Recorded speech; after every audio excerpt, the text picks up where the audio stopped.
सतीश के सिंह जी, मैं सबसे पहले आपसे शुरुआत कर रहा हूं कि जो ये सरकार की तरफ से कहा जा रहा है, आप चूंकि बिहार से आते हैं, दिल्ली की पत्रकारिता में लंबा समय आप दे चुके हैं, और आपसे सवाल करने के पहले एक छोटा सा उदाहरण चुनाव से जुड़ा हुआ आपके सामने मैं रख रहा हूं।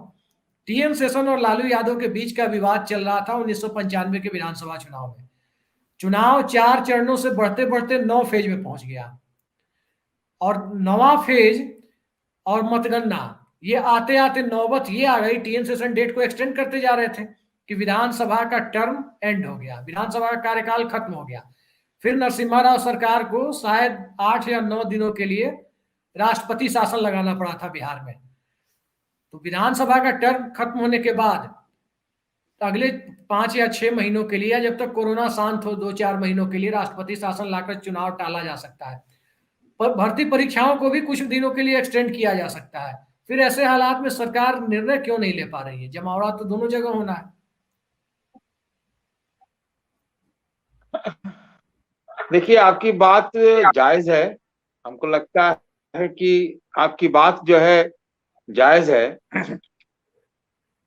अगर आप पूरे मुकम्मल तौर पे देखिए तो जो आज कांग्रेस पार्टी ने और शायद योगी जी ने भी अपनी रैलियां रद्द की हैं, तो हालांकि आज प्रधानमंत्री खुद गए हुए थे पंजाब में, लेकिन वो रैली हो नहीं पाई उनकी, उसके तो कारण और बने। तो वो अभी क्या है कि स्थितियां अलग अलग है, और राजनीतिक दल जो होते हैं वो अपने अपने हिसाब से फायदा घाटा देखते हैं, और इसी में जो है ना एक्सपेरिमेंट चल रहा है। मैं कहूंगा कि एक्सपेरिमेंट चल रहा है, और चूंकि राजनीतिक दलों का कंपटीशन है आपस में, तो एक दूसरे पर कहेंगे कि जी आप रैली कर रहे हो तो हम क्यों ना करें, आप कर रहे हो तो हम क्यों ना करें।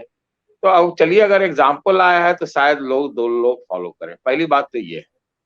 दूसरी बात यह है कि आपने कहा कि सरकार की दुविधा के बारे में, ये बात सही है कि अभी हमें तो देखिए, व्यक्तिगत तौर पर मुझे समझ में नहीं आता है कि दिन में मार्केट और रात में कर्फ्यू, मुझे नहीं समझ में आता है। बहुत मतलब आपसे कहूँ तो मैं जानने की भी कोशिश करता हूँ क्या साइंटिफिक रीजन है कि भाई रात में तो कर्फ्यू रहती है और दिन में भीड़ में तो, अब तो कुछ लोग मास्क लगाने लगे। जहां मैं रहता हूँ तो कोई मास्क वास्क भी नहीं लगाता है। पुलिस वुलिस वाले को भी देखता हूँ, कोई चेक चेक करता नहीं। और खास तौर से जो निम्न वर्ग है, कम आय वाले हैं, कहेंगे कि आप वो बहुत शिक्षित भी नहीं है, वो लोग तो समझते ही है कि ये सब पूरा फ्रॉड है। मतलब इस तरह की स्थिति बनी हुई है। तो इसमें एक बहुत जरूरी चीज है कि एक साक्षरता या अवेयरनेस का कैंपेन चले, और सरकार दुविधा में रहती है कि ये बंद कर रही है फिर वो खोल रही है, वो बंद कर रही है वो खोल रही है। ये वाला जो दुविधा है वो है। अब दिल्ली दिल्ली में हुआ है कि 2 दिन हफ्ते में के एंड में लॉकडाउन ही रहेगा। इसी प्रकार से कभी स्कूल बंद, कभी कॉलेज खुला हुआ, तो कभी कुछ, ये तो कुछ कुछ, ये सब मुझे लगता है ये कंफ्यूजन की बात है। हमारे ख्याल से क्या होना चाहिए, चाहे वो चुनाव आयोग हो, चाहे वो शीर्ष अदालत हो, चाहे वो देश की केंद्रीय सरकार हो, ये सब लोगों को, और जो आईसीएमआर है, जो ये पूरा स्वास्थ्य प्रबंधन वाले लोग हैं, उनको एक स्टेटस रिपोर्ट जारी करना चाहिए, और उसके बाद एक गाइडलाइन हो, जारी कर दी जाए, और वो सबके लिए मान्य हो, तभी इसमें कोई रास्ता निकलेगा। नहीं तो परीक्षाएं होंगी। अब परीक्षाओं में आप अगर प्रोटोकॉल मान लीजिए, एक बात मैं कहता हूँ, प्रोटोकॉल माना जाए। कभी हमने देखा था प्रधानमंत्री की रैलियों में भी, पहले के चुनाव के दौरान 1-2 चुनाव में देखा था कि बहुत प्रोटोकॉल फॉलो किया जा रहा, शायद बिहार में या और कोई कई शायद बंगाल में, लेकिन बाद में वो सब हवा हो गया। तो यही एक पूरा कंफ्यूजन की स्थिति है। गाइडलाइंस है नहीं, अमल है नहीं, एनफोर्समेंट है नहीं, इसलिए अलग अलग नीतियां हैं, अलग अलग लोग रोज आके कुछ कह जाते हैं। और इसमें ये आपको देखने को मिलता है कि अब बाजार में ऑड इवन तो हो रहा है, लेकिन बगल में यहाँ नोएडा का बाजार है, अब यहाँ भी एक दो नोएडा में दुकानें बंद हुई हैं कुछ लोग, लेकिन बाकी जगह तो खुला हुआ है। ये तो ऐसा वाला चीज है नहीं ना कि खाली बंद कर, 1-2 जगह बंद करने से हो जाएगा।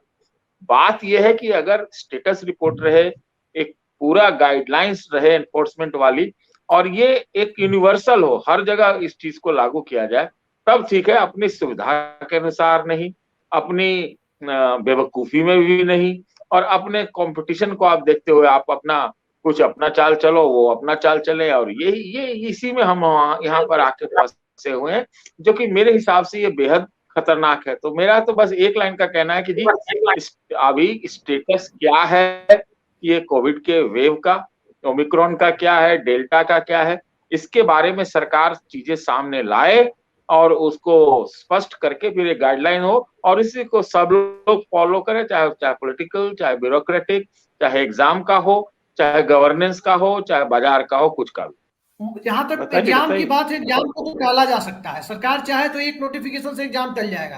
हालांकि आज की ही बात है, यूपीएससी ने नोटिफिकेशन एक निकाला है, एक लाइन एक पेज का अपनी वेबसाइट पर कि 7 तारीख से तय समय के अनुसार परीक्षा होगी और कोरोना गाइडलाइंस का पालन होगा। कैसे होगा गाइडलाइंस का पालन, वही जाने। लेकिन जहां तक चुनाव की बात है, क्या चुनाव को जैसे ऐसा नहीं किया जा सकता? क्या चुनाव आयोग के पास इस प्रकार के अधिकार तो होंगे कि चुनाव को एक दिन के बजाय 15 दिन तक चलने वाली, जब सारे गवर्नमेंट एम्प्लॉय घर में ही बैठे हुए हैं कोरोना की वजह से, जिनकी इलेक्शन ड्यूटी लगनी है, तो क्यों ना चुनाव को एक दिन की बजाय 15 दिन तक चलने वाला एक हॉलीडे बना दिया जाए कि 15 दिन तक लोग 100 लोग करके एक बूथ पर आए, अपना दिन भर में 150 लोग करके दिन भर में अपना वोट डाल के जाए। इस तरह से भी तो संभव हो सकता है कि चुनाव कराया जा सके, और इसमें कोई मुश्किल नहीं है सरकार के पास। तो सरकार अल्टरनेटिव्स पर क्यों नहीं सोच रही है ताकि लोकतांत्रिक प्रक्रिया भी बाधित ना हो? ठीक है, राष्ट्रपति शासन में जाना कोई अच्छा संकेत नहीं है, राष्ट्रपति शासन एक इमरजेंसी प्रोविजन है, लेकिन जहां तक बचने के लिए जो बेस्ट सॉल्यूशन हो सकता है, उधर जाने की तरफ सरकार और चुनाव आयोग के बीच कोई फॉर्मल कम्युनिकेशन होता हुआ नहीं दिख रहा है। क्या आपको लगता है कि सरकार नवीन प्रयोग करने से हिचक रही है, या फिर कहीं ना कहीं राजनीतिक दलों के बीच एक परंपरावादी दृष्टिकोण विद्यमान है? आपको क्या लगता है? सरकार हिचक रही। मैंने आपसे पहले भी कहा कि जो राजनीतिक दलों का गलाकाट प्रतियोगिता है, उसका भी जो है मुझे लगता है उससे कोरोना का संक्रमण प्रभावित हुआ है। अब गले की बिल्ली बिल्ली बिल्ली के गले में कौन घंटी बांधे, कौन अपने आप को कसूरवार या कौन फांसी पर चढ़ाए, कौन अपना जो है त्याग करे, इसका एक बड़ा दिक्कत है। मैं आपके माध्यम से बड़ी बात कहना चाहता हूँ। पहले तो मैं एक बात को स्वीकार नहीं करता कि ये कोई जैविक हथियार नहीं है और इस तरह के हम चीजें नहीं बोलनी चाहिए, और कोई डिजास्टर मैनेजमेंट एक्ट में किसी को बंद करके घर में नहीं रखा जा रहा, ये सब नहीं है बात। इन चीजों से हमें बचना चाहिए, पहली चीज। लेकिन दूसरी चीज महत्वपूर्ण है, आपने नवीन प्रयोग की बात की है। देखिए, मोटे तौर पर बड़े स्तर पर अगर हम बात करें तो शायद मतलब ये वक्त आ गया है कि आपको शायद अब डिजिटल चुनाव प्रचार, ऑनलाइन चुनाव प्रचार करना पड़े। आपको ये समय आ गया कि भाई अब सिर्फ ऑनलाइन टीचिंग ही होगी, पढ़ाई होगी, या ऑनलाइन ही एग्जाम होंगे, इसकी व्यवस्था करनी पड़ेगी। ऑनलाइन रैलीज भी होंगी या ऑनलाइन मीटिंग्स भी होंगी डिजिटल, इसकी व्यवस्था पड़ेगी। कल को ये भी हो सकता है कि कल को आपको ऑनलाइन वोटिंग कराना पड़े, और ये सब वक्त आ गया जब ऑनलाइन ट्रांजैक्शन हो सकता है। और ये डिजिटल और ऑनलाइन वर्ल्ड में जब हम लोग अपने अपने घरों में रह ही रहे, मतलब है भी, अगर सब कुछ खुला हुआ है तो भी घर ही में रहता है, जो अगर आवश्यक नहीं है तो सब कुछ, अगर ये इस तरह से हम फिजिकल वर्ल्ड समाप्त है, अब डिजिटल वर्ल्ड ही है, तो उसके हिसाब से टेक्नोलॉजी, मैनेजमेंट प्रैक्टिसेस, गाइडलाइंस और व्यवस्थाएं करनी पड़ेगी। तो मुझे लगता है जो बड़ी बात वो ये है, खाली अब ये आज खोल दो परसों बंद कर दो, रात में पढ़े कोई आदमी पढ़े, कोई आदमी ना पढ़े, कुछ सरकारें बच्चों को सरकारी स्कूलों में उसके स्कूल बंद कर दे, कॉलेज बंद कर दे, और उनकी बच्चों की पढ़ाई ना हो क्योंकि उनके पास वो 3G 4G वाला फोन नहीं है, या लैपटॉप नहीं है, या कोई सिस्टम नहीं है। तो हमको लगता है कि यूनिवर्सल सिस्टम की बात, नए जो प्रयोग में आप कह रहे हैं वो करना पड़ेगा। मुझे लगता है कि वो समय आ ही चुका है, और कहीं ना कहीं देखिएगा कि इस बार कहीं चुनाव से ही मान लीजिए शुरू हो जाए, कि इस बार मुझे क्यों ना क्यों यहाँ पर बातचीत करते हुए ऐसा एहसास हो रहा है कि शायद चुनाव आयोग की तरफ से कोई ना कोई एक नया प्रयोग शायद इस बार ही शुरू हो, लेकिन मैं कह रहा हूँ शायद, देखना होगा। तो ये हमारे समस्या है, हम इस बातों में नहीं जाएंगे कौन क्या कर रहा है कैसे नहीं कर रहा है। ये बात सही है कि जैसा मैंने पहले आपसे कहा कि एक पूरा जो साइंटिफिक कम्युनिटी है, जो स्वास्थ्य प्रबंधन वाले लोग हैं, एक स्टेटस रिपोर्ट लाए और उसके आधार पर गाइडलाइंस तय हो और उसको एक मानदंड बना करके सबके लिए लागू कर दिया जाए, यही कह सकते हैं। तो वो बिल्ली के गले में घंटी बांधने वाला बात भी खत्म हो जाएगा। कोई पॉलिटिकल पार्टी ना कहे, कोई सरकार न कहे, बल्कि एक साइंटिफिक कम्युनिटी आके कहे कि भैया ऐसी स्थिति है, जी, एक इसमें हमको सवाल ये और है करना है और जैसे ये ऐसे।